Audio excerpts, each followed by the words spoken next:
Okay, Shalom. First off, I want to give all honor and glory to Yahweh, Ba'ashem, Yahweh Shah, Bahashem, Brakak, Wadash.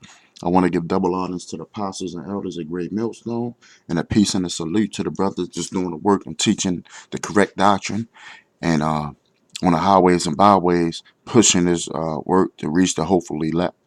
Now, it never seems to amaze me on how this truth is getting around, and what so-called Negroes, Latinos, and Native Americans contributed to this country, and its success, and their the other nations, including especially Esau, which is our main enemy.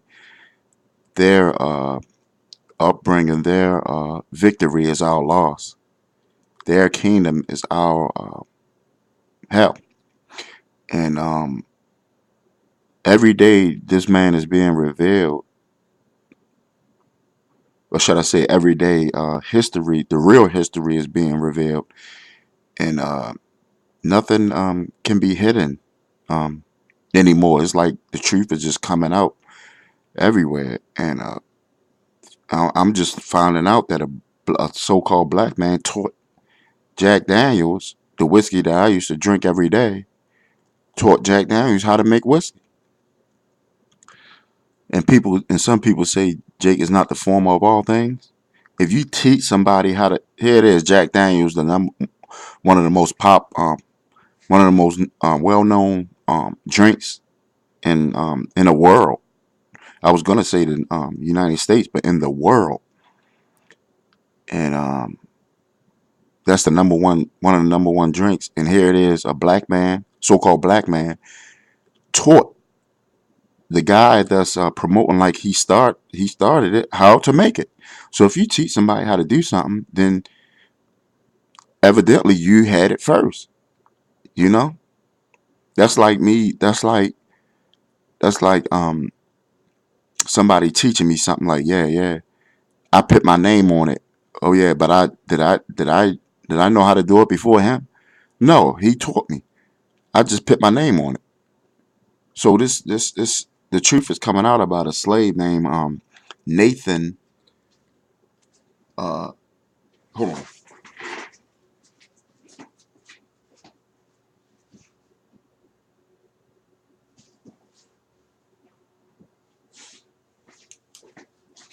Salaki. The truth is coming out that this slave named he was a former slave, Nathan Nearest Green, taught Jack Daniels how to make whiskey, and it's just coming out. That the simple fact that the word is getting around. I'm gonna play this little clip right here. Hold tight, fellas. Here we go. Okay, I'm gonna play this clip. There is no mystery about what goes into Jack Daniel's whiskey. The popular drink has been around for 151 years, and its recipe is on the company's website. But a story about how Jack Daniel began his distillery is only now gaining traction. Michelle Miller traveled to Tennessee to learn how a man named Nearest Green helped make the brand a household name. Michelle, good morning. Good morning. You seem to know a lot about whiskey. I do know.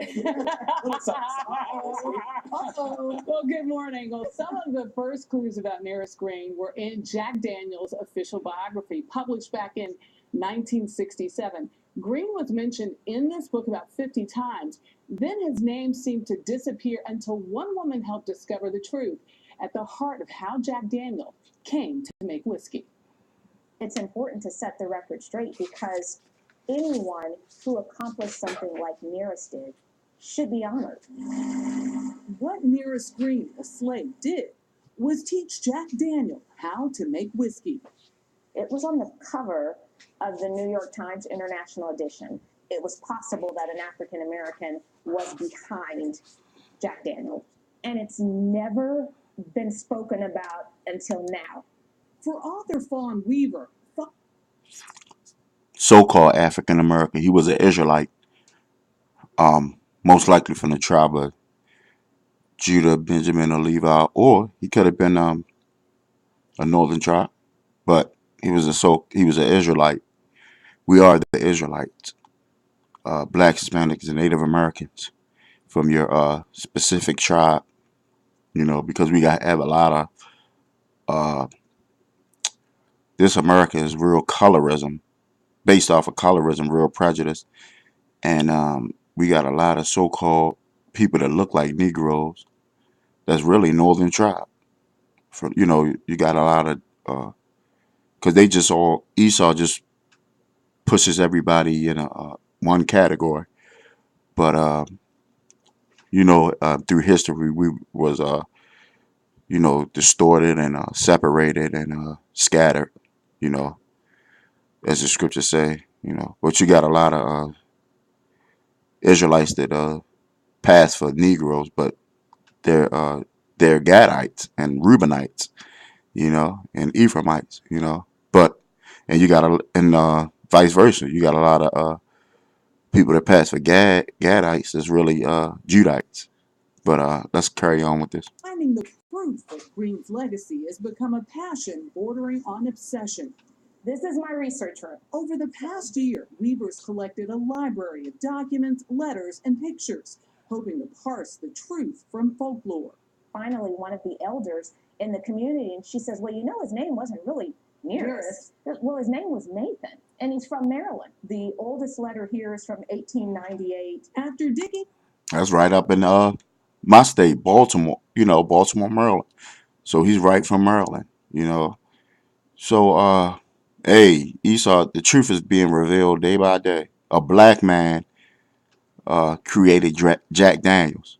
Who would have ever known that? You know, Jack Daniels is a big American drink. You know, a lot of so-called white people put this on a pedestal, and here it is. A so-called black man created this drink.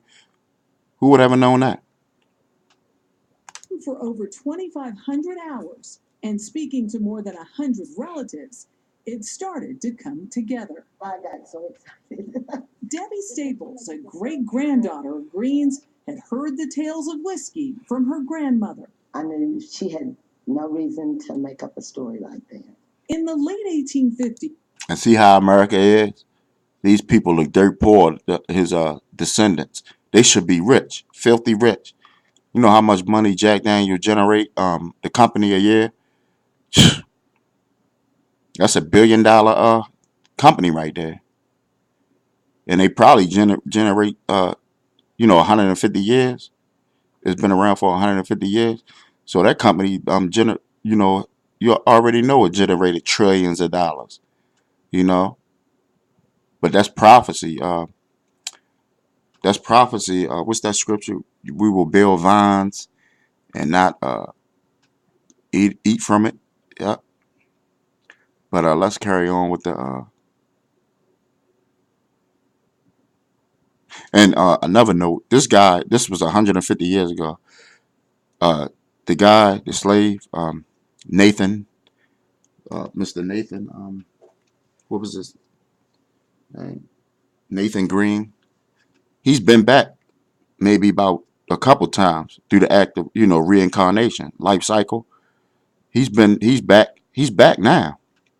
If not in the spiritual world, he's back, walking right around. He might be in one of the camps. You know, he might be one of the camps. He might be part of the elect. You know, he's been back. That was 151 years ago. He had to have been back about once or twice already. But let's carry on with the. Jack Daniel, an orphan, started working for a wealthy landowner and whiskey distiller named Dan Call. This is where Jack Daniel grew up. Okay. Call teamed Daniel with Green, one of his slaves and his main whiskey man. And then after slavery, he started his own company. And the person he went to first was his mentor. And he did not see race as a barrier. She began pulling out all this research. Weaver soon found evidence in black and white. A 1972 article in the Tennessee Historical Quarterly listed Nearest Green as Jack Daniel's first head distiller. Mark McCallum is the president of Jack Daniel's Brands. when we've known and understood the weight of this story, all I can offer is anything we can do to continue to honour the name of Nearest, we will do. The company first acknowledged Green as Give his family some money. How about that? You know? And it's not like, we out here begging for money and not like that. But that's what you needed to survive. His family was slaves, and I'm sure his descendants are still struggling.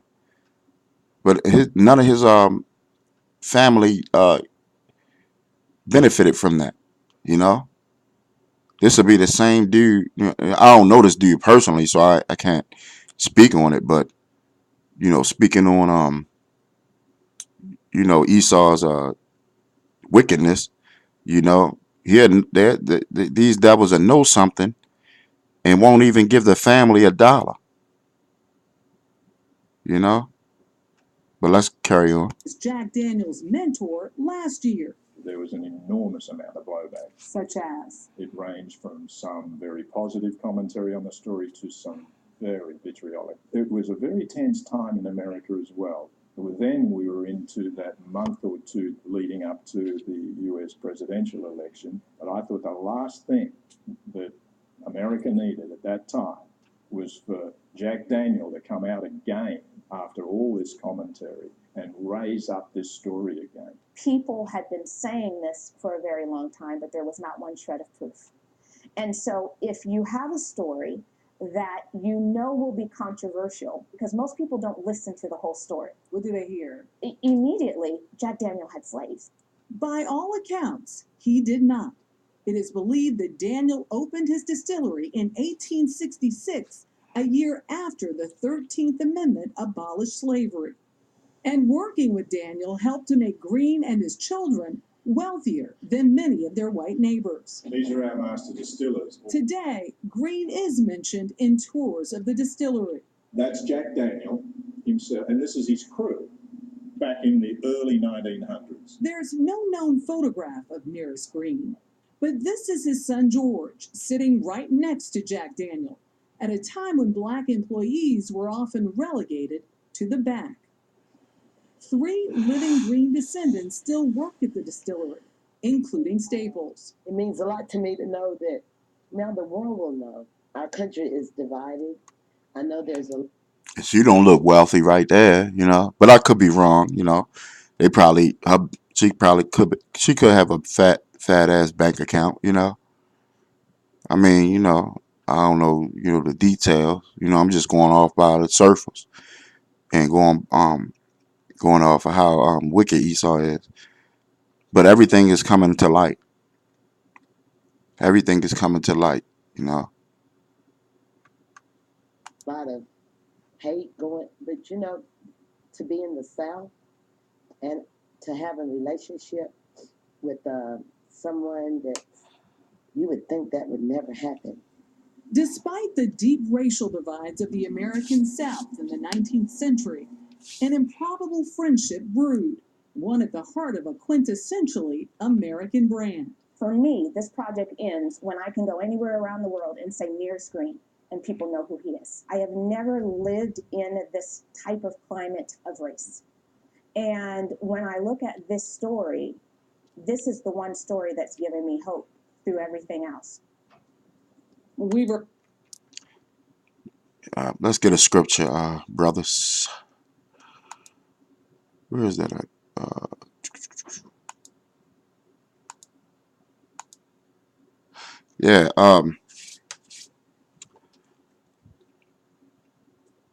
Jeremiah 10:16. The portion of Jacob is not like them, for he is the former of all things, and Israel is the rod of his inheritance. The Lord of hosts is his name. Yeah. So, Jake created everything, man. Damn that, Every time you look up and you do the research and you figure it out, you find out when it comes to light, you find out that Jake invented everything, damn that everything. It says it right here. The form of, matter of fact, not everything, all things, How is that hard That's not too hard to figure out. You got a people in slavery. He could teach you how to do many things. And I could easily stamp my name on it like I did it. You know. Let me see if I can find that scripture that was in the dark shall be brought into the light.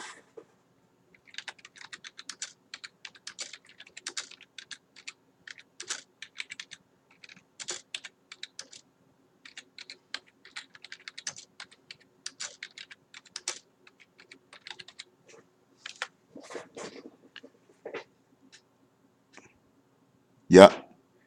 Luke 11:30. Let me see. Luke 11:36. If thy whole body therefore be full of light, having no part dark, the whole shall be full of light. That's not it. Uh,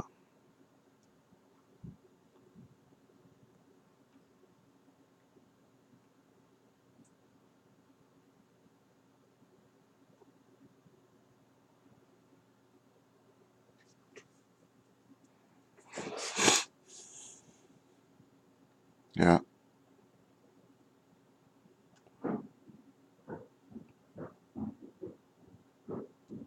I'm looking for that scripture.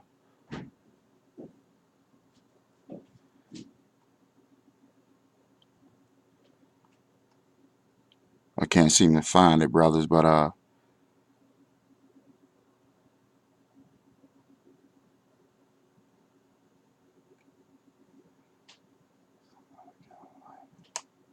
okay, well,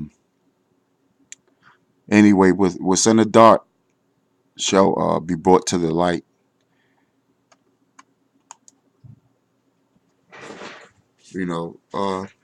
Let me see if I can get it on.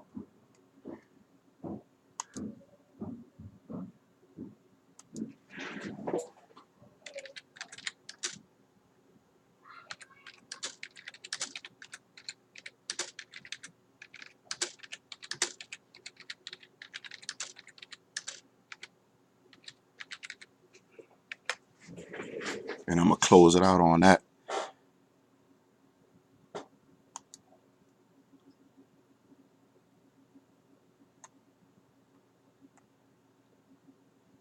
Okay, Luke 18:17. For there is nothing hidden that will not be revealed, and nothing concealed that will not be known and illuminated. In other words, uh, like I said, brought to the light. Yeah. For there is nothing that is hidden and not be disclosed, and nothing concealed that will be made known and brought to light. Yeah, that's Luke 18:17. Is that the King James? Yeah, I read it out the commentary. Let's get the King James version. For Luke 18:17, King James.